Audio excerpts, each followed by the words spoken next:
Olá, aqui é a professora Mônica. Eu vou estar apresentando para vocês o módulo 8 do total de 8 da disciplina de gerenciamento da qualidade na fabricação de produtos em Process Control do curso de especialização EAD da Uninovartis.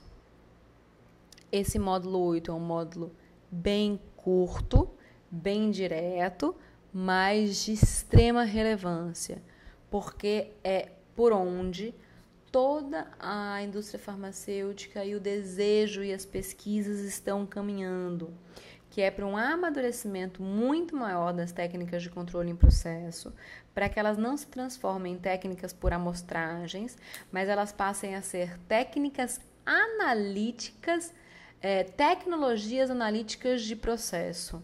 Então, eu tenho uma tecnologia analítica para análise de processo, tá? Para processo. Então, quais são os pontos chaves? Eu tenho que entender os meus processos, porque eu quero trabalhar com um conjunto de informações para reduzir a variabilidade desse processo e, consequentemente, aumentar a capabilidade do processo. Para isso, eu preciso predeterminar a qualidade a partir de atividades, noções, medidas. Só que, como é que eu posso fazer isso?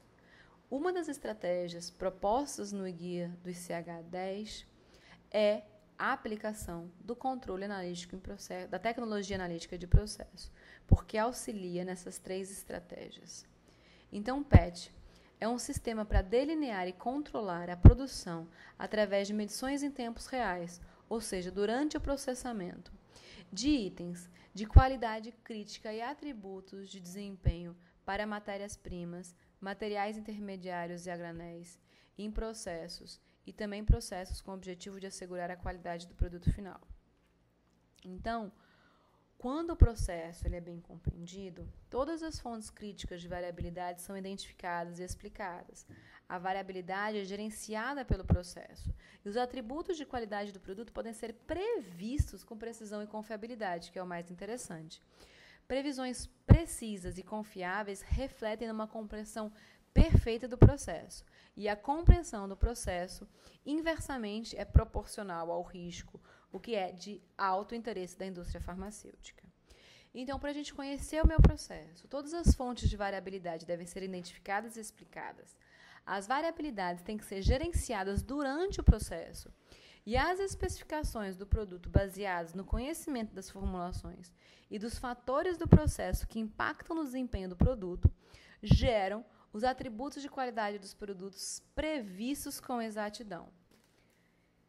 Ou seja, a gente não tem mais a interferência que a gente tinha da matéria-prima, onde qualquer variabilidade da matéria-prima interferia no output, nas especificações do meu produto, mantendo as mesmas variáveis do processo. As variáveis do processo nesse esquema são fixas, não são moduladas porque não existem respostas que me justifiquem essa modificação.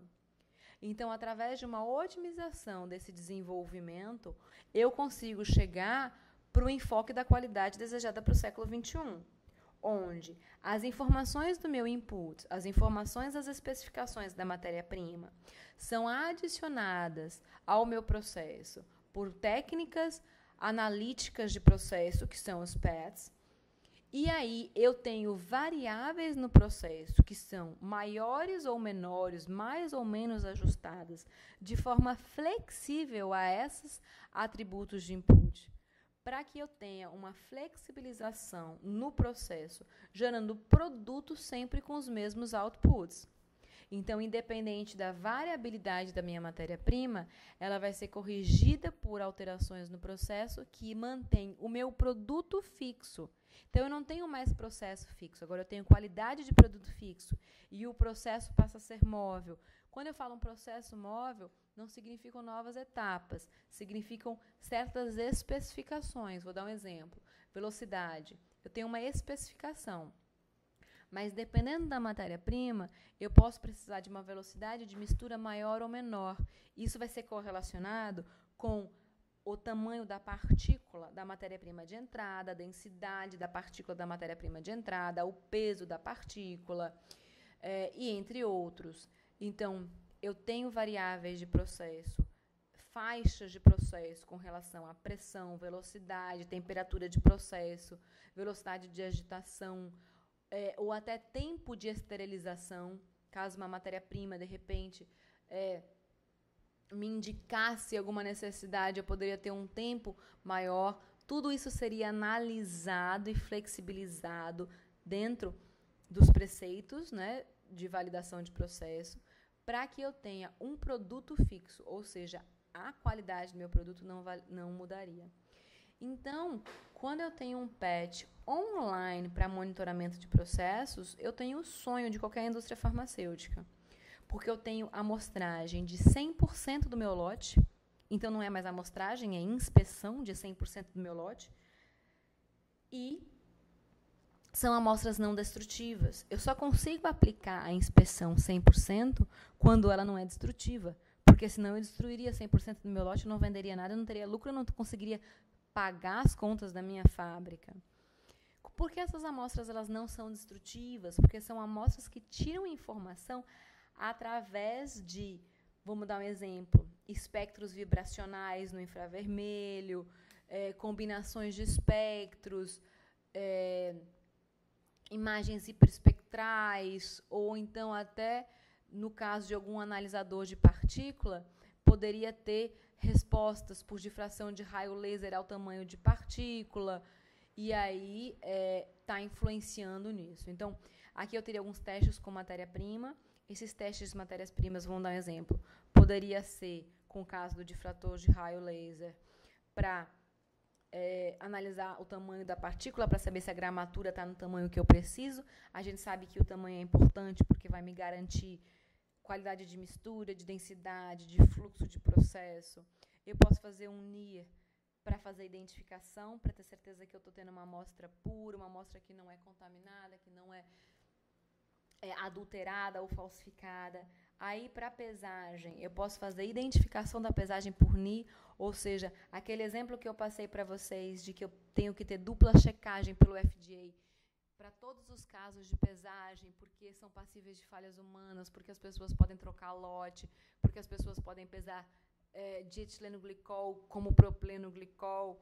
Se eu tivesse uma análise de infravermelho na pesagem, eu também não precisaria, talvez, de uma dupla checagem, porque eu teria 100% do meu lote inspecionado através de uma técnica extremamente eficaz, que é aquela matéria-prima que foi pesada, é sim quem deveria ter sido pesado.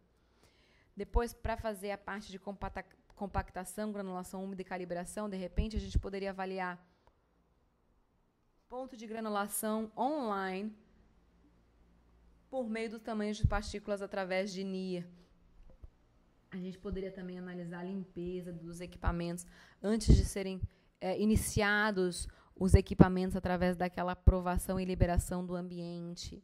Depois eu poderia ter abordagens de PET na mistura, avaliando a uniformidade de mistura, para saber se os meus grânulos eles já foram bem dispersos com relação ao diluente. Depois, então, eu passaria por uma compressão ou enchimento de cápsula. Aí eu poderia fazer uma análise sobre o revestimento, analisando a espessura do meu revestimento, para saber se eu já tenho a espessura suficiente para uma proteção de estabilidade, ou se essa proteção, se essa película polimérica do revestimento está bem aplicada ou tem furos.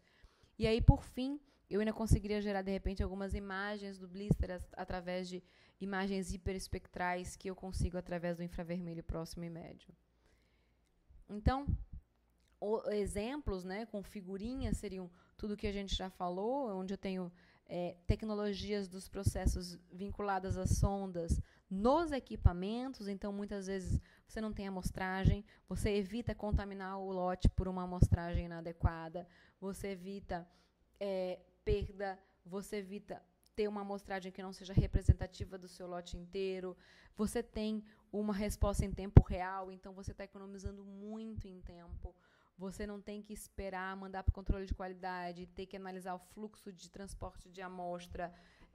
Você tem uma resposta rápida, direcionada, que já em segundos lhe permita tomar a próxima decisão com relação ao processo, que é aquela ideia de, com base nos seus monitoramentos de PET, até durante o processo, você vai ajustando as próximas etapas, pensando em fixar o seu output, como sempre, as especificações de interesse que você quer. Então, isso aqui eu dou um exemplo que eu retirei de uma tese de doutorado, onde imagens hiperespectrais foram retiradas de comprimidos de AZT e 3-TC, que são antirretrovirais produzidos pelo LAFEP, onde através de fotos, né, com sondas de infravermelho, você consegue não só quantificar o teor do comprimido, ou seja, você tem uma análise de teor de 100% do seu lote, sem custo analítico, sem custo de solvente, sem uso de HPLC, sem transporte de amostra, sem destruir a sua amostra, sem nada. Ah, Mônica, mas não tem custo analítico nenhum, mas tem o custo dessa sonda de infravermelho, tem o processo de calibração da sonda, mas se você for pensar numa indústria que produz um número significativo de lotes, esse custo da aquisição do equipamento e da calibração do modelo, ele acaba sendo super diluído, bem pago e acaba se tornando lucrativo com relação às técnicas analíticas instrumentais propriamente dita, no sentido de HPLC, espectro, titulação e outras coisas. E com a retirada das imagens, é interessante porque você não só vê doseamento, mas você consegue correlacionar uniformidade de conteúdo. Porque você poderia ter um grânulo grande, que representaria um doseamento, equivalente a várias partículas finas, adequadamente dispersas no seu diluente, que representariam o mesmo doseamento. Então, aqui você consegue ver a distribuição física para avaliar a qualidade da sua mistura e a avaliação do seu processo de compressão. Tá? Então, assim, com o PET, você consegue não só ter redução de custo, amostra em tempo real, redução de perdas, maior análise sobre a sua realidade, ganho de informações, como você consegue ter uma observação muito mais profunda do que você já tinha sobre uniformidade de mistura, sobre a que horas você pode desligar a sua mistura, passar para a próxima etapa. Realmente, você tem a flexibilização das etapas dos processos. Então, agora vocês vão fazer a atividade 8. A gente termina a disciplina por aqui e quando vocês estiverem prontos, vocês vão fazer a avaliação unificada dos 8 módulos. Bom estudo a todos e qualquer coisa me coloco à disposição para retirar as dúvidas.